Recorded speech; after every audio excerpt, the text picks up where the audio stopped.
কাচকি মাছের বাটি চচ্চড়ি ভারতনগরে ভারতবর্ষের তেঁতুলিয়ায় আজকে আসুন বানিয়ে ফেলি কাচকি মাছের হাতে মাখানো সুন্দর একটা বাটি চচ্চড়ির রেসিপি। কাচকি মাছের বাটি চচ্চড়ি বানাতে আজকে আমি এখানে কাচকি মাছ নিয়ে নিয়েছি। আমার এইখানে যে কাচকি মাছটা নিয়েছি একদম ছোট ছোট সাইজের নিয়েছি। এই মাছে বেশি কিছুই করতে হয় না, বাজার থেকে এনে মাছের মাথাটা জাস্ট একটু টিপে এখান থেকে এক ধরনের মানে ভেতরের ময়লাটা ফেলে দিলেই হয়, এছাড়া মাছের কোনো আঁশ ফেলার কোনো ব্যাপার নেই। তো এখানে আমার প্রায় 300 গ্রাম মতন কাচকি মাছ আছে। মাছটাকে আমি ভালো করে পরিষ্কার করে ধুয়ে নিয়েছি। এখানে আমি কাচকি মাছটা বাটি চচ্চড়ি করতে গেলে যা যা জিনিস লাগবে সেটা দেখিয়ে দিচ্ছি। আমি এখানে একটা বড় সাইজের আলু নিয়েছি। এই আলুটাকে আমি ছোট ছোট সাইজের করে কুচিয়ে নিয়েছি, একটু পাতলা করেই রেখেছি যেহেতু আমার মাছের সাইজটা ছোট, তাই জন্য। আপনাদের কাচকি মাছটা যদি বড় হয় আলুটা কিন্তু অবশ্যই একটু বড় করে বা মোটা করে রাখবেন। নিয়েছি একটা বড় সাইজের পেঁয়াজ কুচিয়ে, একটা বড় সাইজের টমেটো কুচিয়ে, বেশ কিছুটা ধনেপাতা কুচিয়ে, 5-6টা রসুনের কোয়া থেতো করে নিয়েছি। এখানে যেমন ঝাল খাবেন সেইভাবে অনুযায়ী লঙ্কা নেবেন। আমি এখানে 5 থেকে 6টা লঙ্কা কুচিয়ে নিয়েছি। এই আমার কাটাকুটির ব্যাপার। আরও কিছু মশলা লাগবে, গুঁড়ো মশলা, সেগুলো এবার আমি প্রসেসিং করার সময়, তৈরি করার সময় দেখিয়ে দিচ্ছি। আমি একটা এরকম কড়াই নিয়ে নিয়েছি। আপনাদের কাছে যেরকম পাত্র থাকবে বা অ্যালুমিনিয়ামের বাটি হোক বা যাতে আপনাদের সুবিধা সেরকম একটা জিনিস নেবেন। আমি কিন্তু এখনও গ্যাস ওভেনে চাপাইনি, আমি কিন্তু কড়াইটা এমনি জাস্ট রেখেছি। তো প্রথমে আমি নিয়ে নিচ্ছি এই কাচকি মাছটা, কড়াইয়ের মধ্যে দিয়ে দিচ্ছি আলুটা।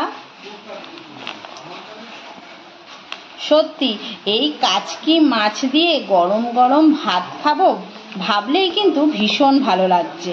দিলাম পেঁয়াজ কুচিটা, দিচ্ছি টমেটো কুচিটা, কাঁচা লঙ্কা কুচি, রসুন থেতো করে রেখেছি, দেব ধনেপাতা কুচি, সবই কিন্তু একসঙ্গে দিয়ে দিচ্ছি। এতটাই সহজ না এই রেসিপিটা বানানো, কোনো অসুবিধাই নেই। একদম বাঙালি অথেন্টিক এই একটা কাচকি মাছের বাটি চচ্চড়ি রেসিপি, যা কিন্তু স্বাদে অতুলনীয়। দিয়ে দিচ্ছি স্বাদ অনুযায়ী নুন, এটা আপনারা আপনাদের স্বাদ অনুযায়ী দেবেন।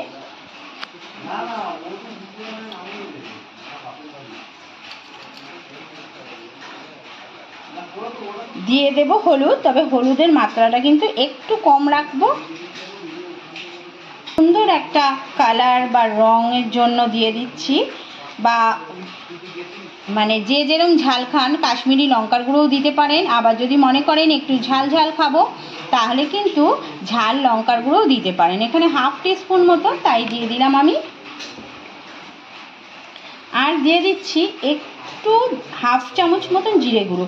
এটা অবশ্যই কেউ স্কিপ করতে পারেন, তবে এই জিরে গুঁড়োটা দিলে কিন্তু সত্যি এর স্বাদটা ভীষণ ভালো লাগে। ব্যাস এই হয়ে গেল আমার সব কিছু দেওয়া। আর লাস্ট যে জিনিসটা দেব সেটা হলো সর্ষের তেল। অবশ্যই সর্ষের তেল দিয়েই মাখবো। দিচ্ছি বেশ কিছুটা সর্ষের তেল, কেননা এতে কিন্তু আমি জল ব্যবহার করব না। সমস্ত কিছু দিয়ে সুন্দর করে মাখছি। ভালো করে না মাখলে তাহলে কিন্তু এটা ভালোই লাগবে না। তা বলে কিন্তু আবার চেপে চেপে মাছ মাখতে গেলে না মাছটা একদম চটকে এখানেই শেষ। ওফ ওফ ওফ ওফ, এখনই মনে হচ্ছে যে দারুণ ব্যাপারটা হচ্ছে। আগে নিশ্চয়ই আপনারা খেয়েছেন, তো আমার রেসিপিটা আনতে কিন্তু একটু দেরি হয়ে গেল। তো আমার মতন এইভাবে একদিন কিন্তু বানিয়ে অবশ্যই খাবেন, দেখবেন তো কিরকম লাগছে। একটা সর্ষের ঝাঁঝের ব্যাপার আছে, তো সর্ষের তেলের ঝাঁঝটা এত সুন্দর লাগছে না। ব্যাস যথেষ্ট তেল দিয়েছি, এই যে আমার হাতের তেল দেখেই বোঝা যাচ্ছে। আর প্রয়োজন নেই অতিরিক্ত তেলে, সমস্ত কিছু মাখা হয়ে গেছে সুন্দর করে। এখানে কিন্তু ম্যানুয়াল কাজ শেষ। ভালো করে এটাকে মেখে নিলাম। এবারে যাব গ্যাসে। এবার গ্যাসটা জ্বালিয়ে নেব, নিয়ে এই কড়াইটা এখানে বসিয়ে দেব। বসিয়ে দিয়ে এটাকে কোনো মতেই আমি নাড়াচাড়া করব না, বা এটাকে আমি কোনো মতেই কষ্ট দেব না। একে জাস্ট একটু ঢেকে দিলাম একটা ঢাকনি দিয়ে, আর ঢাকনি এখানে একটু ছিদ্র ছিল, আমি একটু আটা লাগিয়ে দিয়েছি। আর সরে আসবো, গ্যাসের ফ্লেমটা একটু দেখাবো। গ্যাসের ফ্লেমটা আমি একদম লো টু মিডিয়াম হিটে করে দিলাম। এটা অতিরিক্ত, যেহেতু বাটি চচ্চড়ি নিজে নিজে হবে, এটাতে কিন্তু অতিরিক্ত পরিমাণে গ্যাসের ফ্লেমটা বাড়াবো না, তাহলে এটা পুড়ে যাবে, জিনিসটা হবেও না। আমি লো টু মিডিয়ামে ফ্লেমটা রেখে এটাকে এখন এইভাবেই ছেড়ে দেবো। মিনিট 10 আপাতত মিনিট 5-6 মতন ছেড়ে দেবো, তারপরে ঢাকনাটা খুলে এটা দেখবো।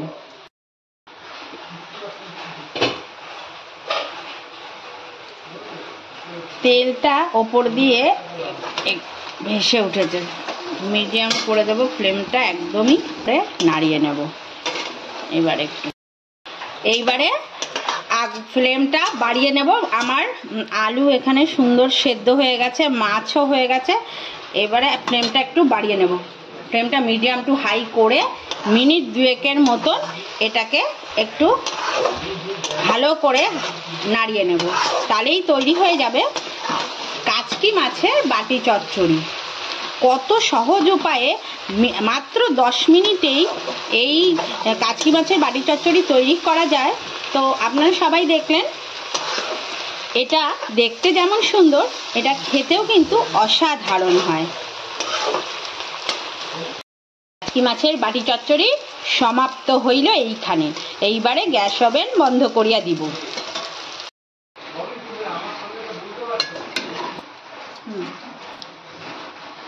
তৈরি হয়ে গেছে কাচকি মাছের বাটি চচ্চড়ি। এটা আমি একটা বাটির মধ্যে নামিয়ে নিয়েছি, খাওয়ার সময় গরম গরম ভাতে সার্ভ করব।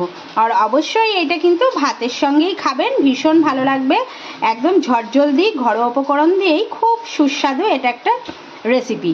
এই কাচকি মাছের রেসিপিটা আপনারা বানিয়ে অবশ্যই খাবেন। আর যদি ভালো লাগে তাহলে আমাদের চ্যানেলটা লাইক করবেন, আর বন্ধু বান্ধবদের সঙ্গে শেয়ার করবেন।